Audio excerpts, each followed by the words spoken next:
Nos confins remotos da Península Ibérica e nas vastas terras meridionais da América, ecoará um cataclismo dilacerante.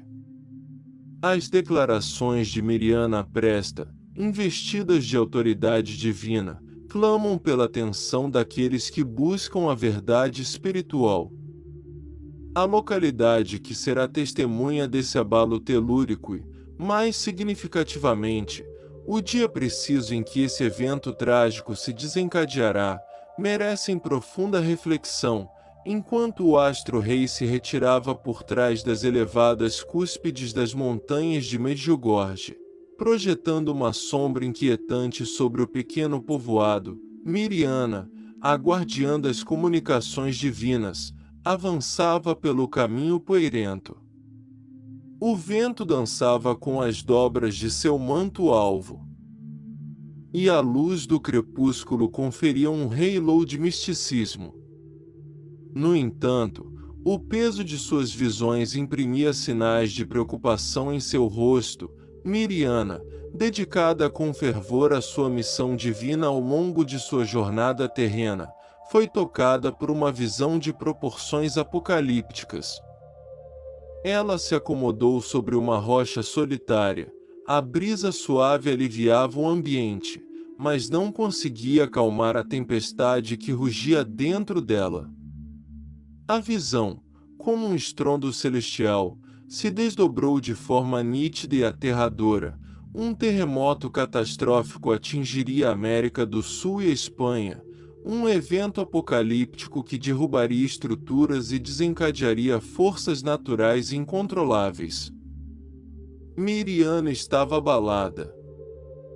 No cruzamento entre a certeza de sua sagrada missão e a incerteza sobre se a visão poderia ser uma criação de sua mente atormentada, as vozes começaram a circular como o sopro que levanta a areia no vasto deserto. Miriana optou por compartilhar sua visão com amigos e entes queridos, buscando alívio e orientação.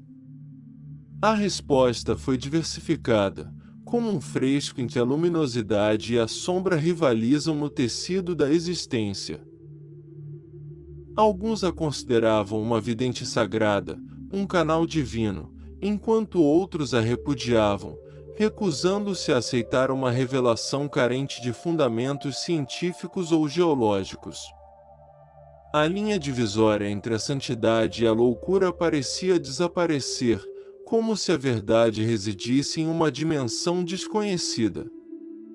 A notícia sobre a visão de Miriana se espalhou rapidamente, como um fogo que se propaga entre a vegetação, espalhando seu brilho espiritual por toda parte. O medo e a inquietação se infiltraram na comunidade como sombras tenebrosas que se prolongam com a chegada da noite. Os templos se encheram de fiéis genuflexos, suplicando a misericórdia divina, enquanto os incrédulos e os racionalistas levantavam as sobrancelhas com desconfiança, questionando a autenticidade de uma profecia desprovida de fundamentos científicos. Na América do Sul, a atmosfera tornava-se cada vez mais carregada. A profecia de Miriana gerou uma divisão entre fé e razão, entre aqueles que abraçavam a visão como uma mensagem sagrada e aqueles que a descartavam como uma quimera sem fundamentos. As autoridades tentaram manter a harmonia, mas também estavam divididas. Algumas se juntaram às preces e rituais religiosos, convencidas da veracidade divina, enquanto outras, mais pragmáticas, buscaram acalmar a população destacando a falta de provas científicas. Os representantes eclesiásticos interpretaram a visão de maneiras distintas, acrescentando uma dimensão surreal e inquietante ao clima do país. Alguns líderes a acolheram como um símbolo dos seres supremos, um aviso celestial que deveria ser levado a sério. Outros, por outro lado, contemplaram a visão como um desvio perigoso da doutrina tradicional, uma heresia encoberta sob a aparência de manifestação sagrada. Nos espaços públicos e nas ruas, a comunidade mergulhava na reflexão sobre a inescapável rota do destino. O medo se entrelaçava com a antecipação, enquanto a profecia de Miriana lançava uma ampla sombra sobre o espírito comunitário. Os anseios se metamorfosearam em visões aterrorizantes, e as noites se saturaram de súplicas e choro. A terra sob seus pés adquiriu uma fragilidade sem precedentes, e o firmamento que em tempos passados ostentava serenidade agora se afundava em uma escuridão inquietante. No núcleo da tempestade, Miriana segurava um conflito com o peso de sua revelação. Cada passo no solo consagrado a aproximava mais do abismo da incerteza. A fé e a perplexidade dançavam em seu coração como sombras que rivalizavam pela supremacia nesse cenário sobrenatural. A América do Sul e Espanha se transformavam nos cenários de um drama cósmico, com atores humanos debatendo-se entre a devoção e a razão, a expectativa e a desesperança. A humanidade aguardava com expectativa, questionando se a predição se materializaria ou se desvaneceria na brisa da incredulidade. O destino de nações inteiras pendia na balança, influenciado por forças imperceptíveis. Os olhos do globo se voltavam para Meriana, a guardiã das mensagens divinas, enquanto sua alma enfrentava o vendaval de suas próprias revelações, enquanto o sol se ocultava por trás das elevações de Medjugorje. O enigma em torno da profecia se intensificava, envolvendo a humanidade em um véu de perplexidade e anseio. Os dias transcorriam lentamente, envolvidos em um silêncio que parecia exaltar a antecipação. O mundo segurava a respiração enquanto a América do Sul e Espanha, palcos dessa visão apocalíptica, se encontravam sob a penumbra da ambiguidade. A tensão ascendia de maneira palpável no ambiente, como a eletricidade que precede uma tempestade. Miriana, imersa em seu retiro espiritual, persistia na busca de respostas no silêncio que envolvia as colinas de Medjugorje. Sua devoção, outrora firme bastião diante das tempestades da existência, titubeava como uma chama exposta ao vento. A incerteza se infiltrava em seus pensamentos como uma serpente sinuosa, enredando-se em torno de sua mente com sua presença venenosa. Nas jornadas de vigília, Miriana se encontrava imersa nas visões, esforçando-se por desvendar o fio da verdade na escuridão que as envolvia. A fronteira entre o divino e o mundano se tornava cada vez mais sutil.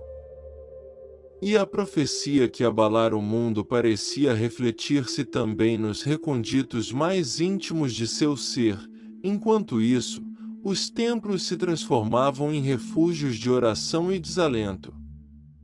Devotos de diversos lugares buscavam consolo nas antigas liturgias e nas súplicas elevadas ao céu.